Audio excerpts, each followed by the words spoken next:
All right, welcome to our discussion of Lesson 2.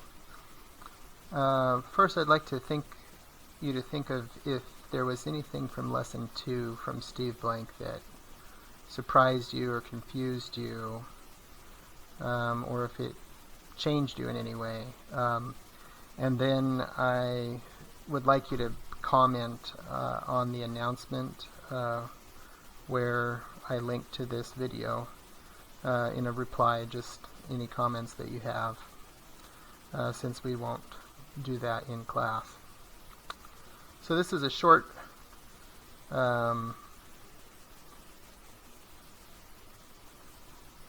discussion.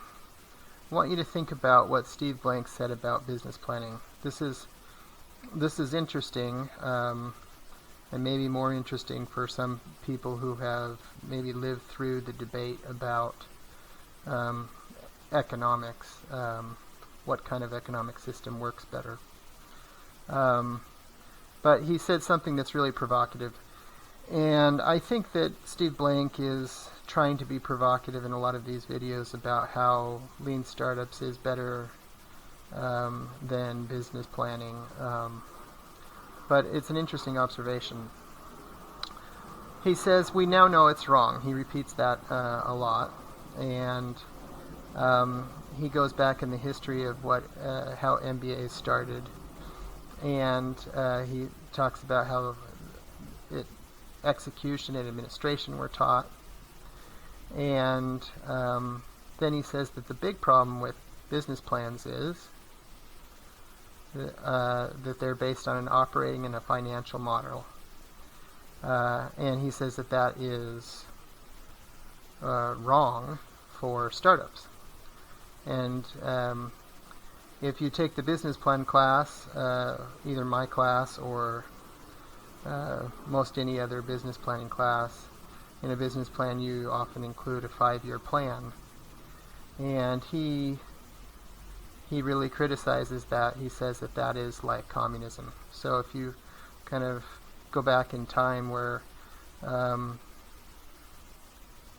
different leaders were discussing what should work, what would be better, communism was, or a planned economy was the idea that it would be more efficient if we could come up with the needs of all of the people. We wouldn't have much overproduction of things that people don't need. We could have fuller employment, and this has been tried in different countries. And economists have come to realize that there is no computer that can really know what people want. With all the information out there, we can't really predict what people want, and that's the downfall of trying to plan, similar to a planned economy. So one thing that he says that's really interesting is that no business plan survives first contact with customers. What he means there is that your plan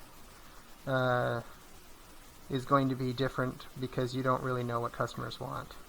So he says that we need to do planning before the plan, and that's what this class is about, is trying to generate some facts before making elaborate plans.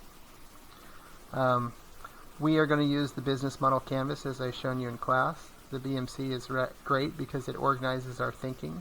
You've probably seen all of the topics that we have that are shown on the BMC, the different categories of ideas. But it is nice to have them organized, and there is actually some meaning to where they are put on the piece of paper. And that helps us to get out and try to just test those hypotheses rather than make persuasive arguments about why they are true. We're trying to go out and test. And the nice thing about working with just one piece of paper is that you don't put too much investment into it, and so once you realize that you weren't right, you can quickly update it and then move on. When you put a bunch of time into creating a document, you kind of become invested in it, and you start to believe it because you've made so much effort to make it convincing. Okay, next we'll move on to lesson 3.